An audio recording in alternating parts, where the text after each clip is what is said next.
Tonight on 8 News at 5, the Chesterfield parents who lost a child in a daycare fire are now pushing to protect your kids. Plus, Petersburg is millions behind in payments to the state. We'll explain what it means for retired city workers. And a warning about a familiar phone scam. This time, it's a U.S. Marshal calling. What you need to know before you're duped out of big bucks. 8 News at 5 starts now. We thought our son would be safe. Unfortunately, the worst happened to us that anyone could ever imagine. Tonight, the parents of a 1-year-old who died at his home daycare are speaking out for the very first time. His parents joining a number of families fighting for tighter regulations for home daycares. Their group is pushing several bills they think will help protect kids in the future. 8 News reporter Mark Tenya is following the story. Our son was Joseph Matthew Allen. He was 1 year old, passed away in 2014. A home daycare fire.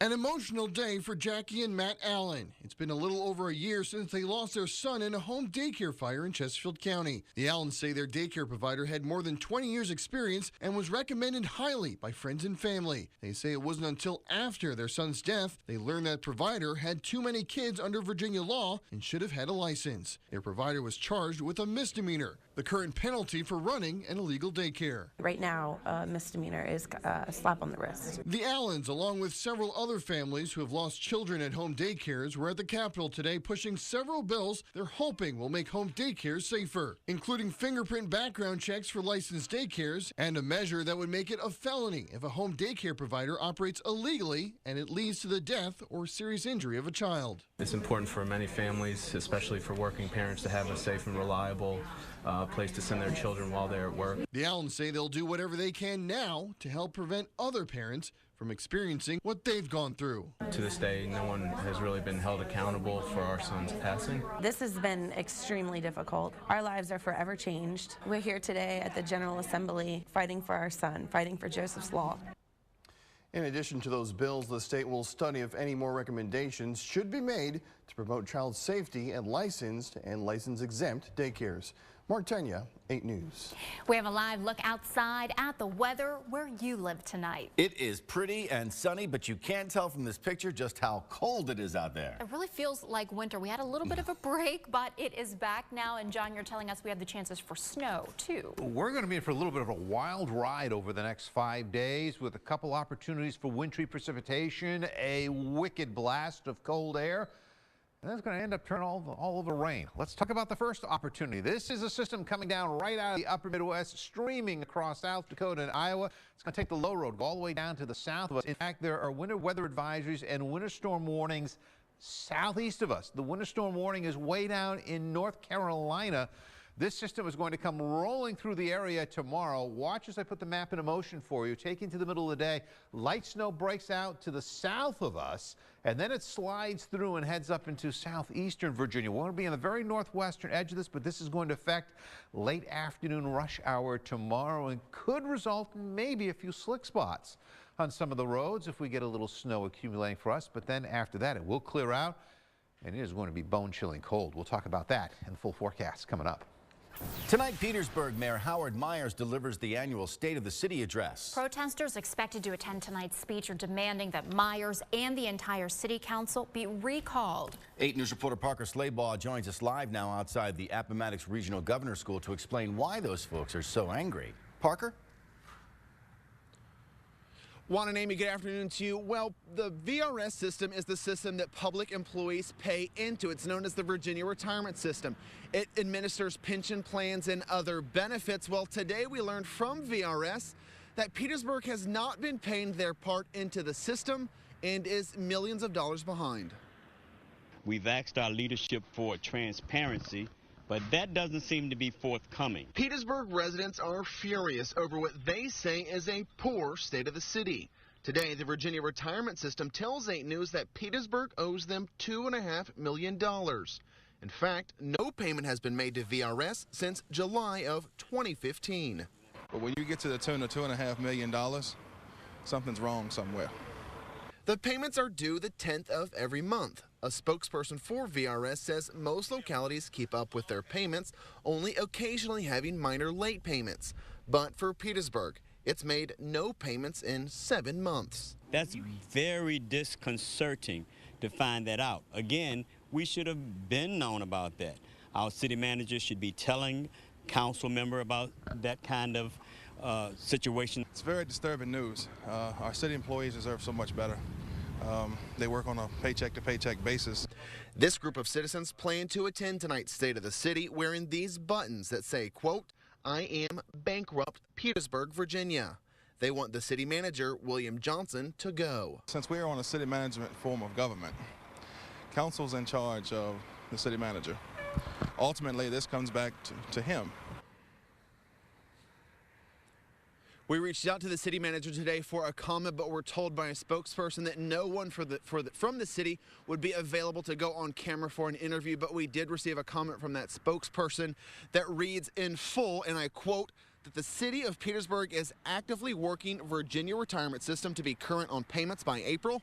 No benefits will be impacted. Now, we hope that this will be addressed at tonight's State of the City address that will be right here at the Governor's School in Petersburg. We, of course, will have a reporter at that State of the City to have a full report for you tonight on 8 News at 11. Reporting for now in Petersburg, Parker Slayball, 8 News. And Parker, a packed house also expected for tonight's planning meeting in Henrico County. That's because of ongoing controversy over a proposed cancer treatment center. Henrico Doctors Hospital wants to build on land belonging to 3 Chopt Elementary School.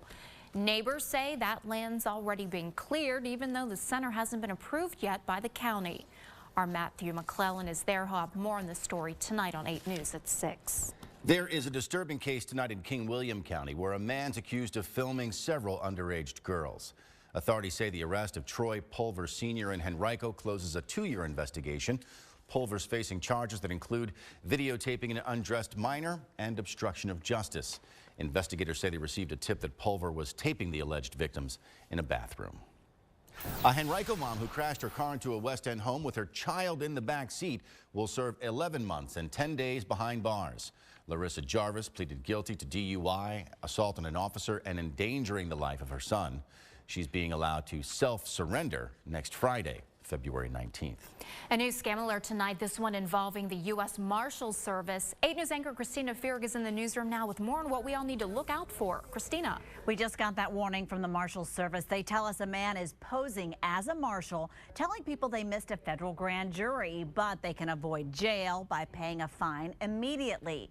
The Marshals Service does not seek payment of fines or fees by phone. Remember, you should never give out personal or financial information to people that you don't know.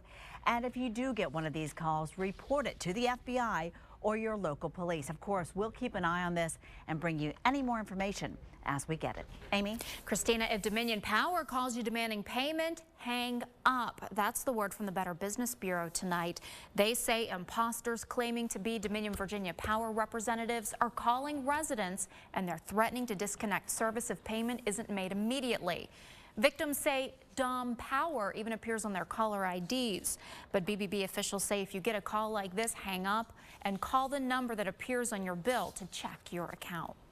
The stalemate between Governor McAuliffe and Republican lawmakers over a seat on the state Supreme Court continues tonight. But it exposed deep grievances Democratic Senator Louise Lucas has with her own party. Earlier this week, she threatened to vote against her own party's choice. Lucas, who's African-American, tells the Washington Post her switch was a protest against white Democrats who take black caucus votes for granted and pass over black senators for committee assignments.